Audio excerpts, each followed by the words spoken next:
ఆరాధనకు యోగ్యుడా, నిత్యము స్తుతించెదను. నీ మేలులను మరువకనే ఎల్లప్పుడు స్తుతి పాడెదను. ఆరాధనకు యోగ్యుడా, నిత్యము స్తుతించెదను. నీ మేలులను మరువకనే ఎల్లప్పుడు స్తుతి పాడెదను. ఆరాధన. మన ప్రభువును రక్షకుడైన యేసుక్రీస్తు నామములో మీకు కృపయు సమాధానము కలుగునుగాక. బైబిల్ గ్రంథములో నుండి ఆదికాండము 50వ అధ్యాయము 16-17 వచనాల్లో దేవుని యొక్క వాక్యాన్ని విందాం. యోసేపునకు ఇలాగు వర్తమానం పంపిరి, నీ తండ్రి తాను చావక మునుపు ఆజ్ఞాపించినదేమనగా, మీరు యోసేపుతో నీ సహోదరులు నీకు కీడు చేసిరి గనుక దయచేసి వారి అపరాధమును వారి పాపమును క్షమించమని అతనితో చెప్పుడనెను. కాబట్టి దయచేసి నీ తండ్రి దేవుని దాసుల అపరాధమును క్షమించమనిరి. వారు యోసేపుతో ఇలాగ మాట్లాడుచుండగా అతడు ఏడ్చెను. ప్రియమైన సహోదరి సహోదరులారా, ఈరోజు మనము అపరాధ భావము గురించి దేవుని యొక్క వర్తమానాన్ని మనం వింటున్నాం. ప్రార్థన చేసుకుందాము. పరిశుద్ధమైన తండ్రి, ప్రేమ కలిగిన మా ప్రభువా, నీ పరిశుద్ధ నామమునకు వందనాలు, స్తోత్రాలు తండ్రి. ఈరోజు అపరాధ భావం గురించినటువంటి వాక్యము నీ గ్రంథంలో నుండి మేము చూస్తూ ఉండగా మా జీవితాలు మా హృదయాలతో మీరు మాట్లాడండి ప్రభువా. విన్న వాక్యము నీరు కట్టి ఫలింపు చేయమని, నీ దాసుని ఆత్మను అభిషేకించి వాడుకుని మహిమ పొందమని యేసు నామములో అడిగి వేడుకొంచున్నాము తండ్రి, ఆమేన్. ప్రియమైన దేవుని బిడ్డలారా, ఈరోజు ఇక్కడ మనం చదువుతున్నటువంటి వాక్య భాగంలో యోసేపు యొక్క సహోదరులు అపరాధ భావము కలిగి ఉన్నారు. ఆదికాండం 50వ అధ్యాయం 16-17లో యోసేపునకు ఇలాగు వర్తమానం పంపిరి, నీ తండ్రి తాను చావక మునుపు ఆజ్ఞాపించినదేమనగా, మీరు యోసేపుతో నీ సహోదరుని కీడు చేసిరి గనుక దయచేసి వారి అపరాధమును వారి పాపమును క్షమించమని అతనితో చెప్పుడనెను. కాబట్టి దయచేసి నీ తండ్రి దేవుని దాసుల అపరాధమును క్షమించమనిరి. వారు యోసేపుతో ఇలాగ మాట్లాడుచుండగా అతడు ఏడ్చెను. అపరాధ భావం అంటే ఏమిటి అని మనం గమనించినట్లయితే, మన హృదయము, మన మనస్సాక్షి మన మీద నేరారోపణ మోపటమే అపరాధ భావం. పాపము చేత గద్దించబడడం అపరాధ భావం. పాపము మనం హృదయంలో ఉంటే ఖచ్చితంగా మన హృదయం మన మీద అపరాధ భావము మోపుతూ ఉంటుంది. అపరాధ భావం అంటే మన హృదయం మన మీద నేరారోపణ మోపుతూ ఉంటుంది. మన మనస్సాక్షి మన మీద నేరారోపణ మోపుతూ ఉంటుంది. ఇలా చేయకూడదు కదా, ఇలా మాట్లాడకూడదు కదా, ఇలా ఎందుకు మాట్లాడావు, ఇలా ఎందుకు నువ్వు ప్రవర్తించావు, నువ్వు దేవుని బిడ్డవు కదా, నువ్వు ఇలా చేయకూడదు కదా, నువ్వు ఇలా ఎందుకు చేసావు అని మన మనస్సాక్షి మన మీద నేరారోపణ మోపుతూ ఉంటుంది. మన పాపముని బట్టి మనం బాధపడుతూ ఉంటాం, దుఃఖపడుతూ ఉంటాం. అదే అపరాధ భావం. ఉదాహరణకి మనం బైబిల్లో మనం చూసినట్లయితే యోహాను సువార్త 8వ అధ్యాయం 9వ వచనంలో వ్యభిచారం ముందు పట్టబడిన స్త్రీని రాళ్లతో కొట్టి చంపాలని చెప్పేసి అక్కడ ఉన్నటువంటి యూదులు ఆ వ్యక్తిని రాళ్లతో కొట్టి చంపుదామని అనుకుని యేసుప్రభు దగ్గర తీసుకొచ్చినప్పుడు, మరి ధర్మశాస్త్రంలో వ్యభిచారం చేస్తున్నటువంటి స్త్రీని రాళ్లతో కొట్టి చంపమని ఉంది, మరి నువ్వేం చెప్తావు చెప్పు అని అడిగితే యేసుప్రభు వారు అన్నారు, మీలో పాపం లేని వాడు మొట్టమొదట ఆ మీద రాయి వేయండి అన్న. ఆ మాట ఎప్పుడైతే యేసుప్రభు వారు అన్నారో, యోహాను సువార్త 8వ అధ్యాయము 9వ వచనంలో, వారు ఆ మాట విని పెద్దవారు మొదలుకొని చిన్నవారి వరకు ఒకని వెంట ఒకడు బయటికి వెళ్ళిరి, యేసు ఒక్కడే మిగిలెను. ఆ స్త్రీ మధ్యను నిలవబడి ఉండెను. మీలో పాపం లేనివాడు మొట్టమొదట ఆమె మీద రాయి వేయండి అని అనగానే, వారు ఆ మాట విని అన్న దగ్గర ఫుట్ నోట్స్ లో మనస్సాక్షి చేత గద్దింపబడిన వారై అనే మాట రాయబడింది. అంటే మీలో పాపం లేనివాడు మొట్టమొదట ఆమె మీద రాయేయం అనగానే, పాపం లేనివాడు అంటే వెంటనే ఆ మాట వినగానే వాళ్ళ పాపం వాళ్ళకి గుర్తొచ్చింది. వారి మనస్సాక్షి చేత గద్దించబడిన వారై అనే మాట ఉంది. గద్దించింది ఎవరు? మనుషులెవరు వారిని గద్దించలేదే, వారి మనస్సాక్షి వారిని గద్దించింది. అవును, నేను ఆ మీద రాయి వేశాను, కానీ నేను పాపం చేసిన వాడినే. చిన్నవారు మొదలుకొని చిన్నవాడు కూడా నేను పాపం చేసిన వాడినే, నా తల్లిదండ్రులు తెలియకుండా నేను దొంగతనం చేశాను, అబద్ధాలు ఆడాను అని చిన్నవారు కూడా వారి పాపాలు గుర్తు చేసుకొని వారు మనస్సాక్షి చేత గద్దించబడినప్పుడు చిన్నవారు మొదలుకొని పెద్దవారు వరకు రాళ్ళు వదిలిపెట్టి వెళ్ళిపోయారు. మన హృదయంలో పాపం ఉన్నప్పుడు మన మనస్సాక్షి మన మీద నిరారోపణ చేస్తూ ఉంటుంది. ఇదే అపరాధ భావం. కాబట్టి ఈ రోజు ఈ అపరాధ భావంతో నువ్వు ఉన్నావా? నేను చేయకూడని పనులు చేస్తూ ఉన్నాను, నేను అపరాధ భావం చేత బాధపడుతున్నాను. యోసేపు అన్నదమ్ములు అపరాధ భావంతో ఉన్నారు. యోసేపు విషయంలో గతములో చేసినటువంటి తప్పిదముల నిమిత్తము గద్దించబడ్డారు. యోసేపు యొక్క అన్నదమ్ములు యోసేపు విషయంలో గతంలో తప్పిదాలు చేశారు. ఆ తప్పిదాల చేత వారు మనస్సు గద్దించబడింది. అందుకని వాళ్ళ తండ్రి చనిపోయిన తర్వాత ఇప్పటి వరకు మా సహోదరుడు యోసేపు మన తండ్రిని బట్టి మనల్ని చూచాడేమో మంచిగా, ఇప్పుడు నాన్న లేడు కాబట్టి మనల్ని ఏం చేస్తాడో అనేటువంటి అభద్రతా భావంతో వారు ఉన్నారు, ఆందోళనతో వారు ఉన్నారు. ఎందుకంటే మన తమ్ముడి విషయంలో మన గతంలో మనం చాలా అతన్ని బాధ పెట్టాము, అతన్ని దుఃఖ పెట్టాము, చేయకూడని పనులు ఎన్నో చేశాము, కాబట్టి అతను మనల్ని ఏమి చేయను అనేటువంటి అపరాధ భావంతో వారు ఉన్నారు. ఏం చేశారు యోసేపు విషయంలో? గతంలో వారు చేసిన తప్పిదాలు ఏమిటనంటే యోసేపు మీద పగబట్టిరి అనే మాట ఉంది ఆదికాండం 37వ అధ్యాయం 4వ వచనంలో. అలాగే యోసేపు మీద అసూయ పడ్డారు, యోసేపు మీద పగబెట్టుకున్నారు. తమ సహోదరుడే అతను చంపాలని చూశారు. చివరికి అతన్ని కాళీగోతులో పడవేశారు. కాళీగోతులో పడవేసినప్పుడు చాలా ఏడ్చాడు, చాలా బాధపడ్డాడు. అయినా వారు పట్టించుకోలేదు. చివరికి ఆ మీదుగా వర్తకులు వెళ్తూ ఉంటే యోసేపుని 20 తులముల వెండికి అమ్మివేశారు. ఒక బానిసగా యోసేపు అమ్మబడ్డాడు. అలా వెళ్ళిపోయినటువంటి యోసేపు బానిసగా అమ్మబడినా కొనుగోబడినా తన తండ్రి దేవుడినే నమ్ముకున్నాడు. ఆ దేవుని మీద ఆధారపడ్డాడు. ప్రతి విషయంలో దేవునికి మొరపెట్టి ప్రార్థన చేశాడు. ఐగుప్తు దేశం వెళ్ళినా, దేశం కాని దేశంలో అమ్మబడినా, బానిసగా వెళ్ళిపోయినా దైవ భయం కలిగి జీవించాడు. దేవుని యందు భయభక్తులు కలిగి జీవించాడు. అందుకనే దేవుడు ఒక రోజున అతను గొప్పగా ఆశ్రయించాడు. రాజుగారికి ఒక కల వచ్చింది. 7 బలమైన ఆవులు ఉన్నాయి. తర్వాత 7 బక్కచిక్కున ఆవులు వచ్చి బలమైన ఆవుల్ని తినేశాయి. అది రాజుగారికి వచ్చిన కల. దాని భావం ఎవరో చెప్పలేకపోయారు. కానీ యోసేపు దాని భావాన్ని తెలియజేశాడు. ఆవు అనేది వ్యవసాయానికి గుర్తు కాబట్టి రాజుగారు 7 సంవత్సరాలు బాగా పంట పండిద్ది, మిగతా 7 సంవత్సరాలు కరువు వస్తుంది. కరువులో ఈ 7 సంవత్సరాలు పండిన ఆహారం అయిపోద్ది కాబట్టి ఇప్పుడు రాబోయే 7 సంవత్సరాలు పండే పంటను మీరు నిల్వ చేసినట్లయితే కరువులో మనం పోషించబడవచ్చు అని రాజుగారు చెప్పినప్పుడు ఆ పని నువ్వే చేయాలి, ఈ ఐగుప్తు దేశం అంతటి మీద నిన్ను అధికారిగా ఉంచుతున్నాను, నీ యొక్క అనుమతి లేకుండా ఒక్క గింజ కూడా బయటికి వెళ్ళటానికి వీల్లేదని ఐగుప్తు దేశం అంతటి మీద అధికారిగా నిలబెట్టాడు రాజుగారు. అంత మాత్రమే కాదు, యోసేపుకి వివాహం జరిగించాడు.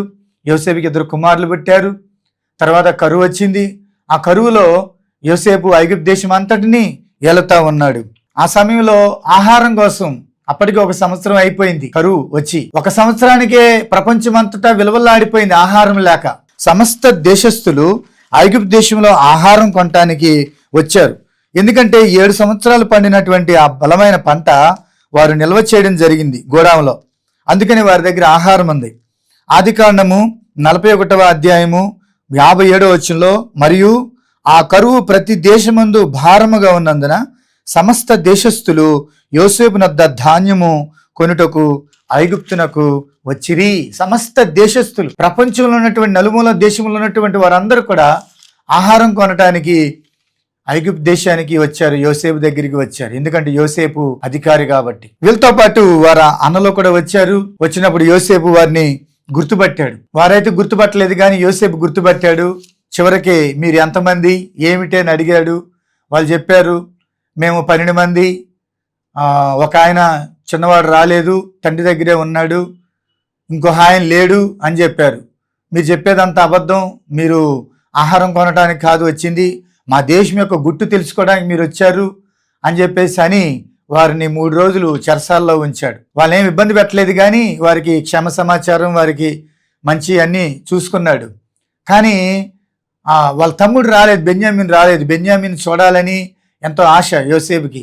చాలా సంవత్సరాలు అయింది వీళ్ళని చూడక. వారే వచ్చారు యోసేపు దగ్గరికి. ఇప్పుడు వరకు మీరున్న వాక్యంలో మనం ఏం నేర్చుకుంటున్నామనంటే, మన జీవితంలో మనుషులు మనం బాధ పెట్టినా, తృణీకరించినా, మనం దేవుని మీద ఆధారపడినట్లయితే, దేవుని యందు భయభక్తులు కలిగి జీవించినట్లయితే, నీతిగాను పరిశుద్ధంగాను మనం జీవించినట్లయితే, ఎవరున్నా లేపని దేవుడు నన్ను చూస్తున్నాడు. యోసేపుకు ఐగుప్తు దేశంలో నా అనేవారు ఎవరు లేరు, కానీ దేవుడు నన్ను చూస్తున్నాడు అనేటువంటి దైవభయము కలిగి ఉన్నందువలన అతడు పరిశుద్ధంగా జీవించగలిగాడు, పాపానికి దూరంగా ఉన్నాడు. అందుకే దేవుడు అతనికి తోడైండి ఐగుప్తు దేశం అంతటి మీద అధికారిగా దేవుడు చేశాడు. దేవుడు గొప్ప కార్యం తన జీవితంలో, గొప్ప అద్భుత కార్యాన్ని జరిగించాడు. నీ జీవితంలో కూడా మనుషులు నిన్ను తృణీకరిస్తున్నా, మనుషులు నిన్ను బాధకు గురి చేసినా, నువ్వు కూడా దేవుని భయం కలిగి ఉంటే యోసేపులాగా దేవుడిని ఆశీర్వదిస్తాడు. ఎవరు నిన్ను వెలివేశారో, ఎవరు నిన్ను తృణీకరించారో వారే నీ యొద్దకు వచ్చేలాగా చేస్తాడు.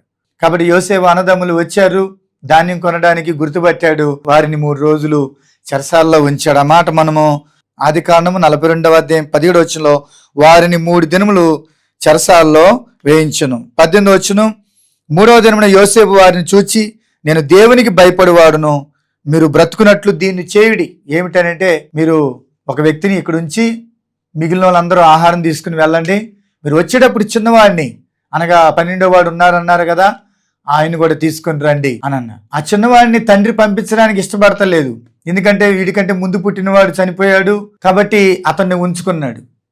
కాబట్టి చిన్నవాడిని పంపించడానికి ఇష్టం లేదు. వీళ్ళు 3 రోజులు చెరసాలలో ఉండేపాటికి మనస్సాక్షి చేత వారు గద్దించబడ్డారు. వారి హృదయం వారి మీద నేరారోపణ మోపింది. ఏంటనంటే, మనం ఈరోజు చెరసాల్లో ఉన్నాము, మనము చాలా ఆందోళన ఉన్నాము, బాధపడుతున్నాము, వేదన పడుతున్నాము. కానీ ఒకప్పుడు మనం మన తమ్ముడు కూడా ఇదే పని చేశాము. యోసేపు అన్నదమ్ములు చెరసాల్లో ఉన్నప్పుడు వారిలో ఉన్న అపరాధం భావం కూడా బయటకు వచ్చింది. చూడండి అక్కడ ఆదికాండం 42వ అధ్యాయము 21వ వచనం. అప్పుడు వారు, నిశ్చయముగా మన సహోదరుని ఎడల మనము చేసిన అపరాధమునకు శిక్ష పొందుచున్నాము. అతడు మనలను బతిమాలు కొనినప్పుడు మనం అతని వేదన చూచియు వినకపోతిమి, అందువలన ఈ వేదన మనకు వచ్చినని ఒకరితోనొకడు మాట్లాడుకొనిరి.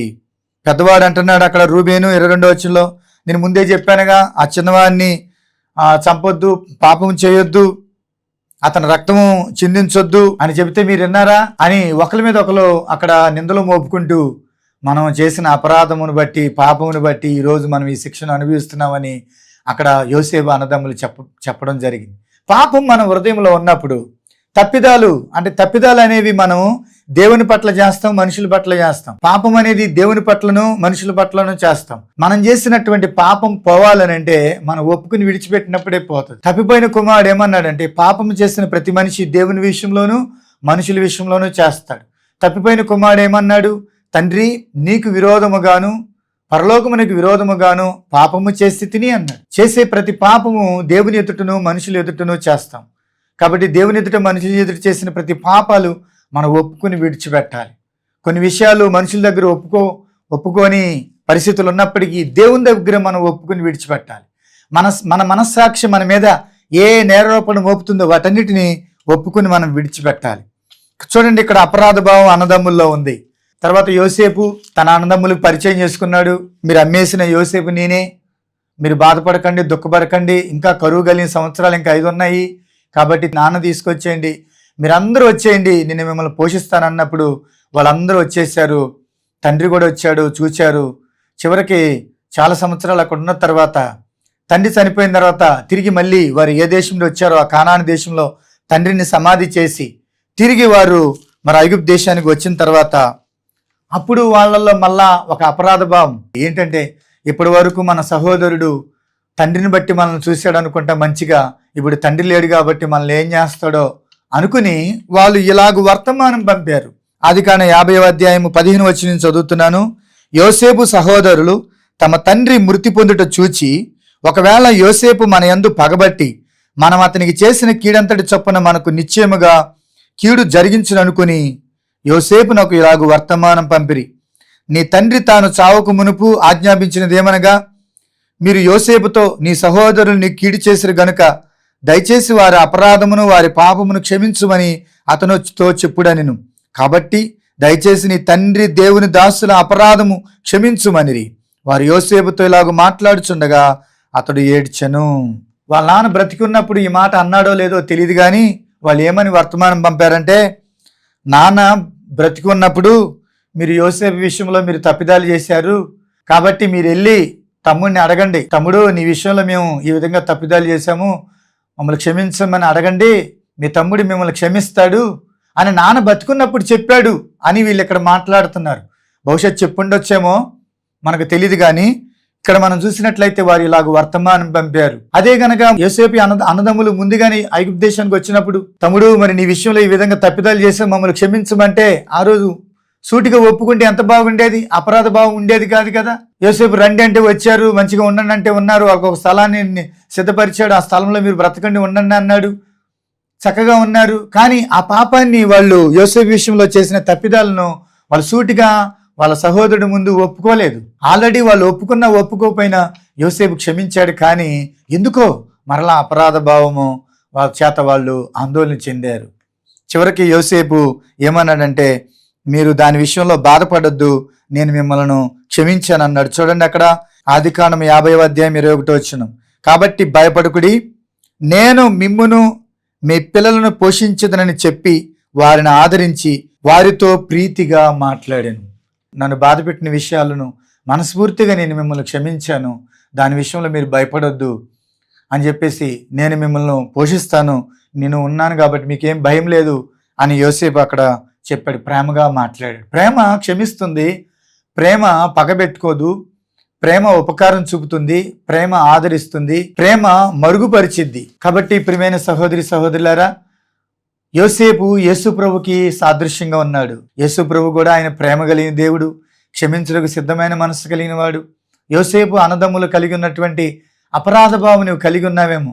గతంలో చేసిన తప్పిదమ్ముల నిమిత్తము, పాపముల నిమిత్తము బాధపడుతూ దుఃఖపడుతూ ఉన్నావేమో, పశ్చాత్తాపడుతూ ఉన్నావేమో, నీ పాపం విషయమై నువ్వు ఆందోళన చెందుతున్నావేమో. ప్రభు దగ్గరికి రా, ప్రభు నిన్ను క్షమించడానికి సిద్ధమైన మనసు కలిగిన వాడు. బైబిల్లో రాయబడింది, యోహాను రాసిన మొదటి పత్రిక 1వ అధ్యాయము 9వ వచనంలో రాయబడింది, మన పాపములు మనం ఒప్పుకొని అల్లా ఆయన నమ్మదగిన వాడు, నీతిమంతుడు గనక సమస్త దుర్నీతి నుండి మనల్ని పవిత్రులుగా చేయననే మాట వ్రాయబడి ఉన్నది. కాబట్టి ప్రభు దగ్గరికి వస్తే నీ పాపలు ఒప్పుకుని విడిచిపెడితే ప్రభు క్షమిస్తాడు. రెండోది మనం గమనించినట్లయితే, పాపము ఎప్పుడు కూడా నిన్ను అపరాధ భావముతో ఉంచుతుంది, నీ మనస్సును నెమ్మది లేకుండా చేస్తుంది, నీ మీద పదే పదే నేరారోపణ చేస్తుంది, నిన్ను భయంతోనూ ఆందోళనతోనూ నింపుతుంది. అందుకనే పాపము జోలికి పోవద్దు. పాపము నీలో ఉంటే పాపములో నిలిచి ఉండొద్దు, పాపమును విడిచిపెట్టు. పాపము కలిగి ఉన్నటువంటి వ్యక్తి యొక్క హృదయం ఎప్పుడు కూడా అపరాధ భావముతో నిండి ఉంటుంది.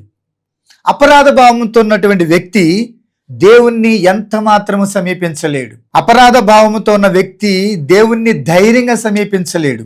ఉదాహరణకి మనం ఆదికాండము 3వ అధ్యాయము 8వ వచనంలో చూసినట్లయితే, చల్లపూటను ఆదాము అతని భార్యయు తోటలో సంచరించుచున్న దేవుడైన యెహోవా స్వరం విని దేవుడైన యెహోవా ఎదుటికి రాకుండా తోట చెట్ల మధ్యను దాగుకొనగా. ఆదాము అవ్వలు దేవుని దగ్గరికి రాలేకపోయారు. ఇటువరకు ప్రతిరోజు దేవుడు చల్లటి పూట ఆదామములు చూడటానికి వచ్చినప్పుడు దేవుని దగ్గరికి వాళ్ళు పరిగెత్తుకుంటూ వచ్చేవాళ్ళు. కానీ ఈరోజు దేవుడు పిలుస్తూ ఉంటే వారు యెహోవా ఎదుటికి రావట్లేదు. ఎందుకని? దేవుడు ఈ చెట్టు ఫలం తినొద్దన్నాడు, మనం తిన్నాము, మనం తప్పు చేశాము, మనం పాపం చేశాము, ఈరోజు దేవుడు వచ్చి మనం పిలుస్తున్నాడు. వాళ్ళలో భయము, వాళ్ళలో ఆందోళన, దేవుని దగ్గర రాలేకపోయారు. వాళ్ళు యెహోవా ఎదుటికి రాకుండా తోట చెట్ల మధ్యన దాక్కున్నారు. చూడండి, అపరాధ భావము అంటే పాపం మనలో ఉన్నప్పుడు ఆ పాపమును బట్టి మన హృదయం మన మీద నేరారోపణ మోపుతుంది, మన మనస్సాక్షి మనల్ని గద్దిస్తూ ఉంటుంది. దాన్ని బట్టి మనం ధైర్యంగా దేవుని ఎదుర్కొనలేం. వారు దేవుని దగ్గర రాలేకపోయారు. ప్రియమైన దేవునిలారా, సహోదరి సహోదరులారా, పాపాన్ని మనం కలిగి ఉంటే పరలోకాన్ని ఎలా సమీపించగలం? పాపమును మనం కలిగి ఉంటే దేవుని ఎలా మనం సమీపించగలం? పాపం ఎంత భయంకరమైంది ప్రియమైన సహోదరి సహోదరుడు. కాబట్టి పాపము కలిగి ఉన్న వ్యక్తి దేవుని సమీపించలేడు. కాబట్టి ఆదాము దేవుని సమీపించలేదు, ఒకటి. రెండోది, ఆదామా నువ్వు ఎక్కడ ఉన్నావని అడిగాడు. 3వ అధ్యాయము 9వ వచనం, దేవుడైన యెహోవా ఆదామును పిలిచి నువ్వు ఎక్కడ ఉన్నావని, ఎక్కడ ఉన్నావు? ఈ మాట మనం ఆలోచించాలి. ఆదామా నువ్వు ఎక్కడున్నావు? ఈరోజు దేవుడు నిన్ను అడుగుతున్నాడు, నువ్వు ఎక్కడున్నావు? నీ నైతిక విలువల విషయంలో ఎక్కడ ఉన్నావు? నీ ఆత్మీయ జీవితంలో నువ్వు ఎక్కడున్నావు? నీ ఆత్మీయ జీవితంలో, ఆధ్యాత్మిక జీవితంలో, దేవుని అడుగుజాల్లో నడిచే విషయంలో, దేవుని వాక్య ప్రమాణ విషయంలో నువ్వు ఎక్కడ ఉన్నావు? ఒకసారి ఆలోచించు. ప్రభు చెప్పినట్టుగా బ్రతుకుతున్నావా లేదా? అలా బ్రతకకపోతే ఏదో ఒక రోజు నీ పాపం నిన్ను పట్టుకుంటుంది, నీ మీద నేరారోపణ మోపుతుంది. దేవుని సమీపించకుండా, ఆయన రాకుండా మనం ఎత్తబడకుండా పాపము మనలను దూరం చేస్తుంది దేవుని నుండి. ఆదామా నీవు ఎక్కడ ఉన్నావు అని అడిగితే ఆదాము ఏమన్నాడంటే 3వ అధ్యాయము 10వ వచనం, అందుకు అతడు నేను తోటలో నీ స్వరం వినినప్పుడు దిగంబరిగా ఉంటిని గనుక భయపడి దాగుకొంటినెను. చూడండి, పాపము ఒకటి దేవుని ఎదుటికి రాకుండా చేసింది, రెండోది దిగంబరుడిగా చేసేసింది. దిగంబరుడిగా అంటే ఏమీ లేదు. తప్పిపోయిన కుమారుడు చూడండి, తండ్రి మాట వినకుండా లోకాన్ని ప్రేమించి లోకాన్ని చూచి సమస్తాన్ని పోగొట్టుకున్నాడు. పాపము నిన్ను దిగంబరునిగా చేసేస్తుంది, ఏమీ లేకుండా చేస్తుంది. పాపం మొదట నీ కోరిక తీర్చిద్ది, తర్వాత తన కోరికని తీర్చుకుంటది. కాబట్టి ప్రియమైన సహోదరుడు సహోదరి, తినకూడని తింటున్నావా, తాగకూడని తాగుతున్నావా, చేయకూడని పనులు చేస్తున్నావా, అది పాపము. పాపం అంటే ఏమిటనంటే దేవుని ఆజ్ఞను అతిక్రమించడమే పాపం. ఆ పాపము మనలో ఉన్నప్పుడు అపరాధ భావం ఖచ్చితంగా మన మీద మోపబడిద్ది, హృదయం మోపిద్ది, మనస్సాక్షి గద్దిస్తూ ఉంటుంది. కాబట్టి అసలు నువ్వు దిగంబరుడు అని నీకు తెలిపిన వాడు ఎవడో అని అడిగాడు దేవుడు. అక్కడ అడిగితే ఆ మాట చెప్పలా, వాడి పేరు చెప్పలా, అపవాది గురించి చెప్పలా, అదిగో పలానా అపవాది అని చెప్పలా. మనం కూడా కొన్నిసార్లు అంత నష్టపోయిన తర్వాత, చేతులు కాలిన తర్వాత తర్వాత ఎప్పుడుకో చెప్తాం. చెప్పం, ఏ విషయం భార్యకి చెప్పవు, భర్తకి చెప్పవు, చెప్పాల్సిన విషయాలు కూడా చెప్పం, అంతా అయిపోయిన తర్వాత చెప్తాం. కాబట్టి ఇక్కడ ఆదాము చెప్పలా. చూడండి, పాపం ఎంత భయంకరమైనది. ఒకటి దేవునితో రాకుండా చేసింది, రెండోది దిగంబరునిగా చేసింది, దేవుని దగ్గర సమీపించకుండా చేసింది. అపరాధ భావం ఉన్న వ్యక్తి దేవుని సమీపించలేడు, చీకటి వెలుగైన దేవుణ్ణి సమీపించలేదు. కాబట్టి ప్రియమైన వారులారా, ఈరోజు నువ్వు అపరాధ భావంతో ఉన్నావా? నీ పాపం నీ మీద నేరారోపణ మోపుతుందా? ఒకసారి ఆలోచించి, ఏ విషయాలు నీ మనస్సాక్షి నీ మీద నేరారోపణ మోపుతుందో వాటన్నిటినీ నువ్వు దేవుని సన్నిధికి తీసుకుని వచ్చి నువ్వు ప్రార్థన చేయాలి. అపరాధ భావము కొన్నిసార్లు నిన్ను నాశనం చేసుకునేలాగా చేస్తుంది. ఉదాహరణకి ఒక అమ్మాయి ఉంది. ఆ అమ్మాయి తల్లిదండ్రులకి లెటర్ రాసి చనిపోయింది. ఆ లెటర్లో ఏముందనంటే, నేను ఒక వ్యక్తి చేతిలో మోసపోయాను, ఒక వ్యక్తిని ప్రేమించి నేను మోసపోయాను, నన్ను క్షమించండి అని చెప్పి ఆమె చనిపోయింది. ప్రియమైన సహోదరి సహోదరుడా, ఈ పాపము జోలికి నువ్వు పోవడానికి వీల్లేదు, నువ్వు చనిపోవడానికి కూడా వీల్లేదు. నువ్వెంత ఘోర పాపమైన ప్రభువు క్షమించడానికి సిద్ధంగా ఉన్నాడు. నువ్వు అపరాధ భావంతో ఉన్నా దేవుడు క్షమించడానికి సిద్ధమైన మనసు కలిగి ఉన్నాడు. కానీ నువ్వు ఎప్పుడు అలాంటి పని చేయకు. బైబిల్లో మనం గమనించినట్లయితే ఒక ఆయన ఉన్నాడు, యేసుప్రభు శిష్యుడు ఇస్కరియోతు యోధ. మత్తయి సువార్త 27వ అధ్యాయం 3, 4, 5 వచనాలు చదువుతున్నాను. అప్పుడు ఆయన అప్పగించిన యోధ ఆయనకు శిక్ష విధింపబడగా చూచి పశ్చాత్తాపడి ఆ 30 వెండి నాణెములు ప్రధాన యాజకుల యొద్దకును పెద్దల యొద్దకును మరలా తెచ్చి, నేను నిరపరాధి రక్తమును అప్పగించి పాపము చేసి తినని చెప్పాను. వారు దానితో మాకేమి, నీవే చూసుకునిమని చెప్పగా అతడు ఆ వెండి నాణెములను దేవాలయంలో పారవేసి పోయి ఉరిపెట్టుకొనెను.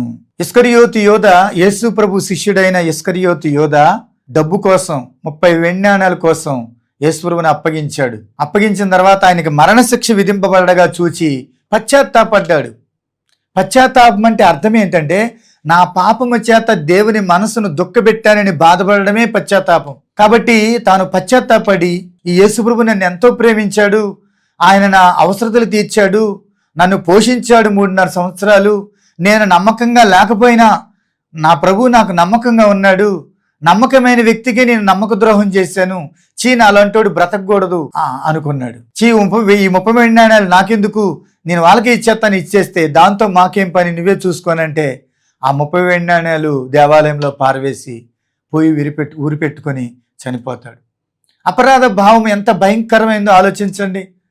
అది మనల్ని మనం నాశనం చేసుకునేలాగా చేసింది. అదే గనక ఆ పాపాన్ని పట్టి తెచ్చి ప్రభు దగ్గర పెడితే, ప్రభువా నేను తెలుసో తెలియక ఈ పాపం చేశాను, నేను డబ్బు కోసం కక్కుర్తిపడి ఇలాంటి పని చేశాను, ప్రభువా నన్ను క్షమించంటే ప్రభు మనస్ఫూర్తిగా క్షమించేవాడు. యోసేపులాగా ఆ శిలువ మీద ఉన్నట్టు రెండో దొంగను క్షమించలేదా? అలాగే యేసు 10 మంది శిష్యులు పేతురు కూడా అబద్ధం ఆడాడు. ఆయన ఎవరో నాకు తెలియదు, ఆయన అప్పగింపబడిన రాత్రి నువ్వు ఆ శిష్యుల్లో ఒక్కడవే అని అంటే ప్రాణభయంతో ఆయన ఎవరో నాకు తెలియదు అని పేతురు అబద్ధం ఆడాడు.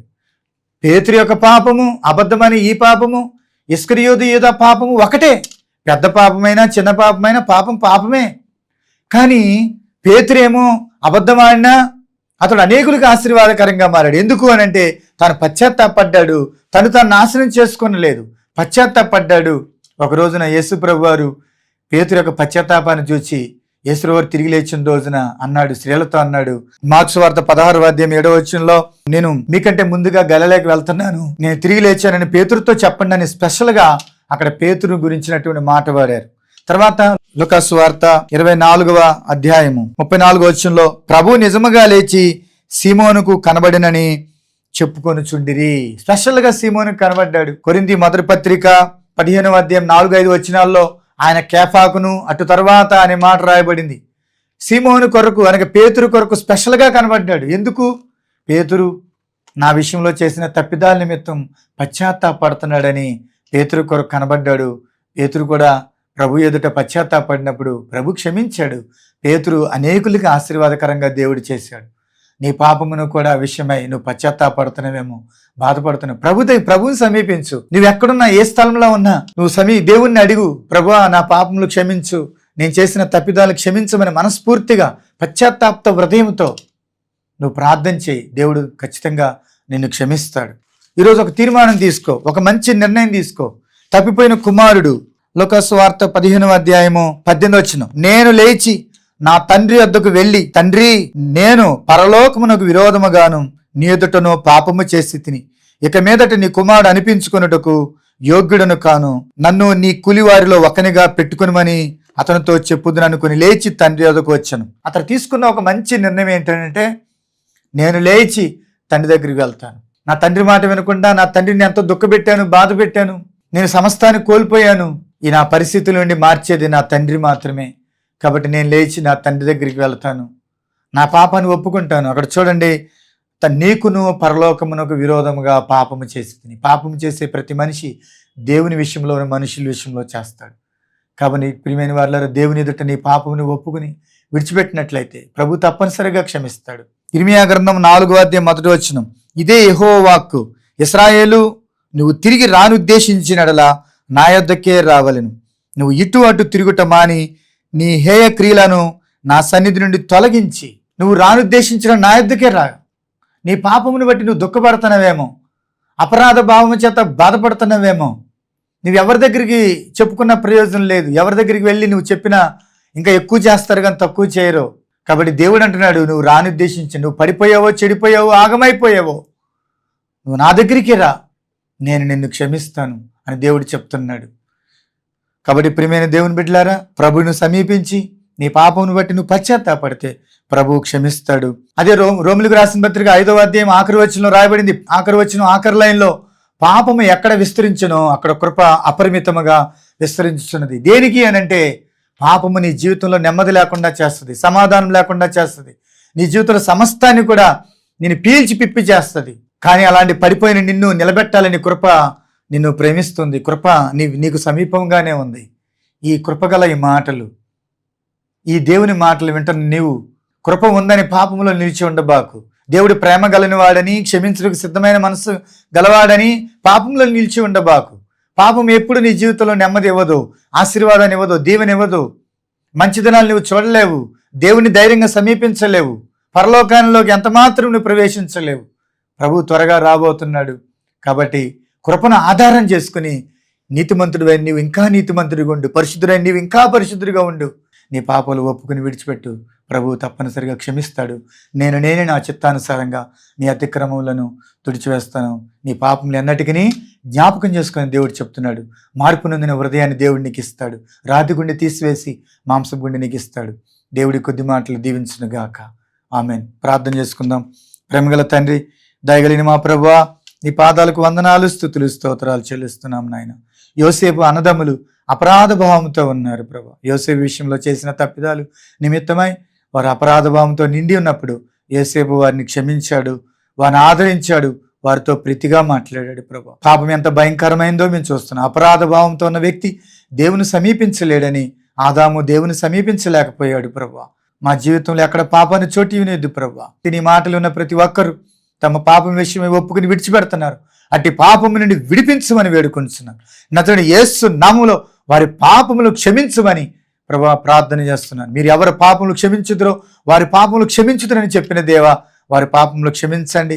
వారి పాపములు వారు ఒప్పుకుని విడిచిపెడుతుండగా సహాయం చేయండి. అతిక్రమములు దాచిపెట్టివాడు వర్ధిల్లుడు, వాటిని ఒప్పుకుని విడిచిపెట్టివాడు కనికరం పొందినని చెప్పినట్లుగా నీ కనికరం వారి మీద ఉంచి వారు మరొక నూతనమైన వ్యక్తిగా జీవించు కృప అనుగ్రహించి వారు అనేకులకు ఆశీర్వాదకరంగా చేసి మీరే మహిమ పొందమని యేసు నామములో అడిగి వేడుకొంచున్నాము తండ్రి.